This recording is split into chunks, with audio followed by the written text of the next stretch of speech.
Baiklah, Assalamualaikum warahmatullahi wabarakatuh. Alhamdulillahirabbil alamin. Wassalatu wassalamu ala asyrofil anbiya'i wal mursalin ala alihi washabihi ajmain. Sebelumnya, perkenalkan nama saya Yeni Ulansari, selaku moderator yang akan memandu diskusi pada siang hari ini. Adapun rangkaian acara pada siang hari ini yaitu 1. Pembukaan, 2. Penyampaian materi, 3. Sesi tanya jawab, 4. Penutup.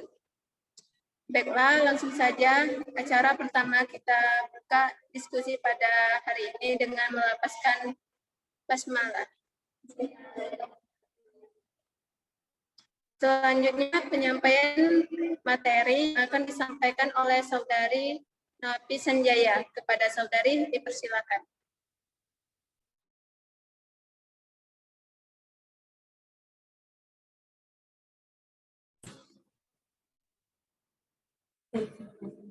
Baiklah, Assalamualaikum warahmatullahi wabarakatuh. Waalaikumsalam. Materi kita pada hari ini tentang analisis pendekatan struktural pada novel Rindu karya Terelie.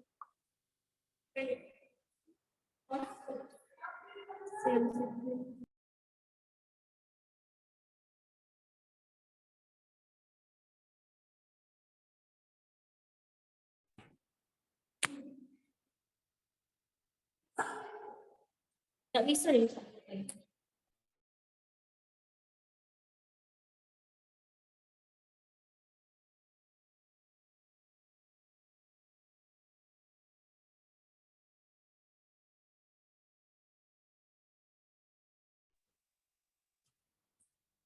Analisis pendekatan struktural pada Rindu karya Terelie ini. Karya sastra hadir sebagai wujud imajinasi kreatif dari seorang sastrawan dengan proses yang berbeda antara pengarang yang satu dengan pengarang yang lain, terutama dalam penciptanya cerita fiksi. Nah, menurut karya Waluyo tahun 2002 halaman 68. Nah, karya sastra dapat dianalisis dari berbagai hal, misalnya dari segi strukturalisme dan juga berbagai sudut pandang seperti sosiologi sastra, psikologi sastra, kritik sastra, antropologi sastra, dan sebagainya. Dalam strukturalisme ini, karya sastra adalah teks yang tersusun dan dari bagian-bagian instruksi yang saling berhubungan. Nah, novel merupakan teks hasil pemaparan. Tahukah kamu cara menganalisis novel melalui pendekatan struktural? Menganalisis unsur intrinsik yang terdapat dalam novel. Tujuan dan manfaat penelitian. Penelitian ini bertujuan sebagai mendeskripsikan unsur-unsur yang terdapat dalam novel karya Rindu karya Terelie. Nah, mendeskripsikan hubungan antara kok cepet nih langsungnya belum. Tidak, aku maca dalam ini lah no. Itu nih. Iya, kau langsung tuh plus. Aku yang tidak buka ini. Baca plus. Iya, galaknya kau inilah yang baca. Cak ini Novi lanjut. Iya. Cak mana Jen? Aku tidak maca yang ini, aku maca yang di dalam inilah.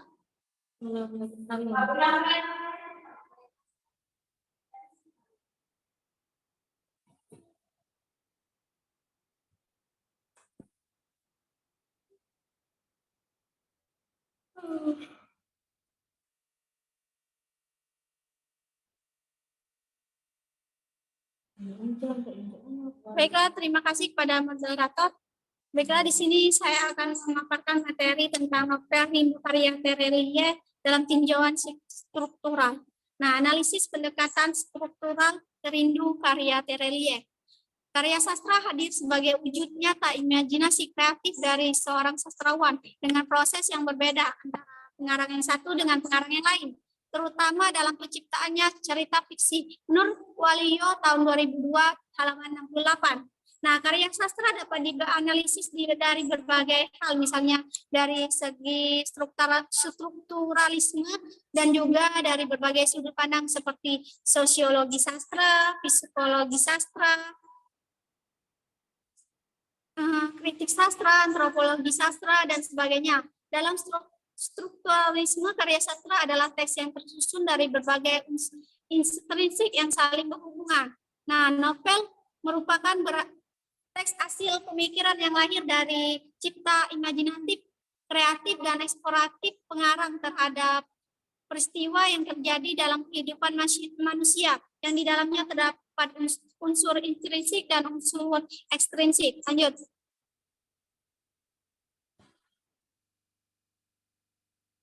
Nah, tahukah kamu cara menganalisis novel melalui pendekatan strukturalisme ini?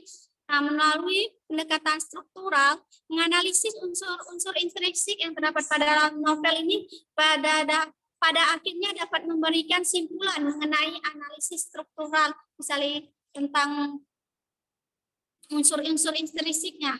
Lanjut.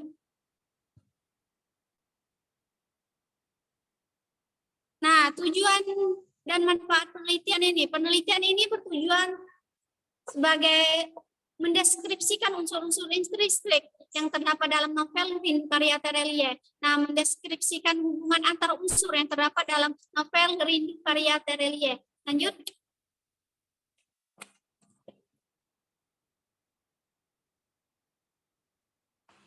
Nah, metode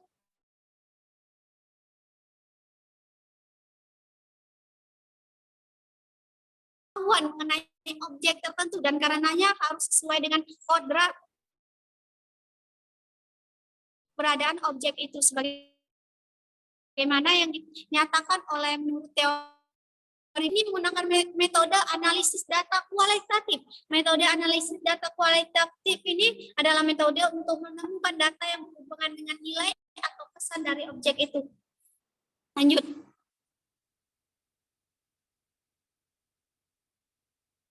Nah, analisis struktural. Mungkin kita sudah tahu sama seperti unsur-unsur intrinsiknya. Nah, yang pertama tema. Nah, setiap karya fiksi pasti mengandung atau menawarkan suatu tema, tetapi mengetahui tema suatu cerita bukanlah hal yang mudah. Tema harus dipahami melalui cerita-cerita yang berbagai unsur-unsur lainnya yang membangun cerita. Nah, yang selanjutnya adalah tokoh. Menurut Aminuddin tahun 2002, halaman 79, tokoh ini adalah pelaku yang mengemban peristiwa dalam cerita fiksi, sehingga peristiwa itu mampu menjalin suatu cerita. Nah, yang berikutnya adalah alur. Nah, tentang alur, menurut Stanton dalam Girianto tahun 2009, halaman 113, mengatakan alur adalah plot, adalah cerita yang berisi urutan kejadian, namun tiap kejadian itu hanya dihubungkan oleh secara sebab akibat yang menyebabkan peristiwa lain. Yang selanjutnya sudut pandang, ciri-ciri yang dari lokasinya, bagaimana perilaku orang yang dilokasikan tertentu. Nah, yang selanjutnya amanat dan gaya bahasanya, gaya bahasa dan amanat. Nah, gaya bahasa ini lingkungan yang menunjukkan interaksi antara manusia dengan lingkungan, dan amanat itu pesan yang dapat disampaikan oleh si pengarang. Lanjut.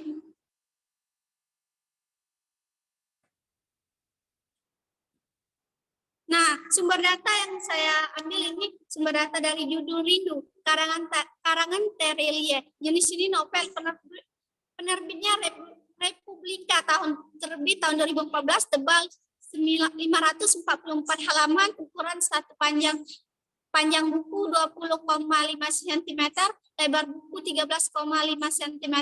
Warna kulit novel ini mempunyai sampul berwarna oranye coklat susu. Penelitian ini penelitian ini memahami tentang penelitian deskriptif dengan melalui membaca, mencatat, memahami, menghayati, dan mengidentifikasi bentuk struktural novel. Lanjut.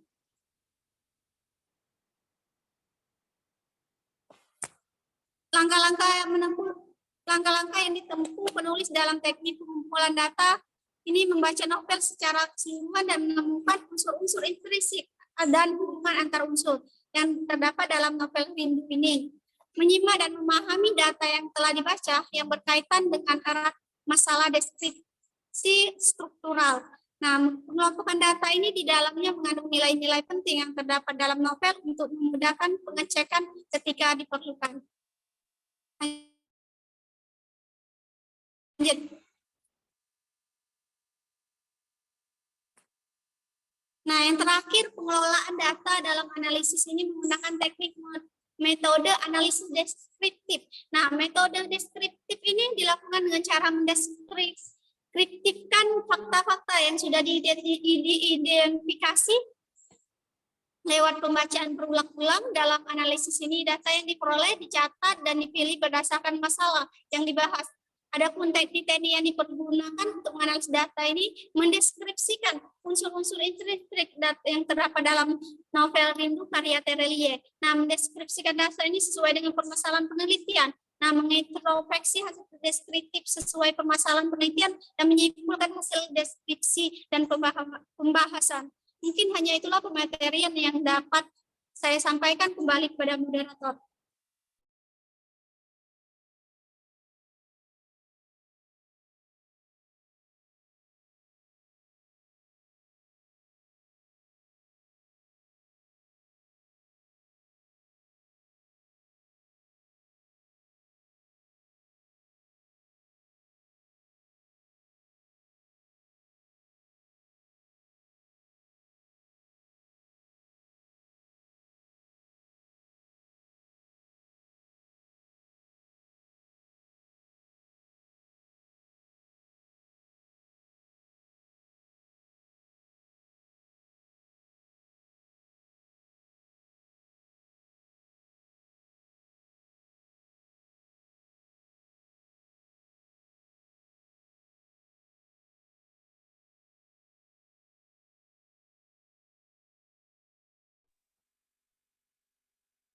Baiklah, terima kasih kepada pemateri.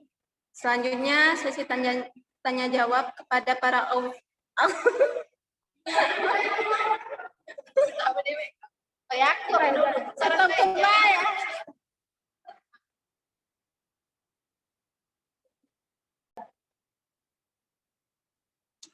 Baiklah, terima kasih kepada pemateri atas materi yang disampaikan.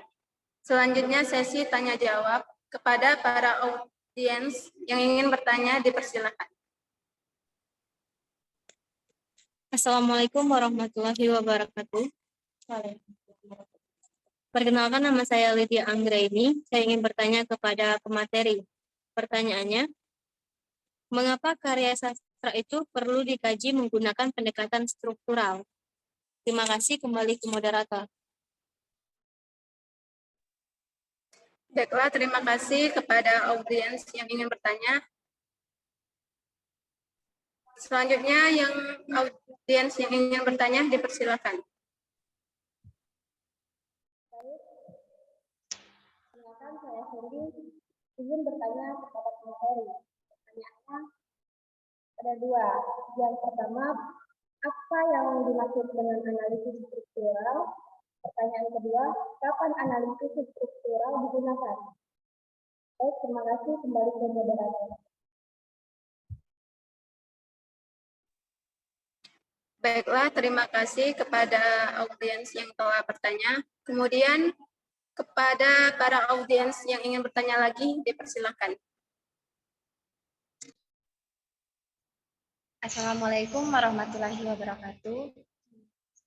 Perkenalkan, saya Melina Ramalasari, izin bertanya kepada pemateri.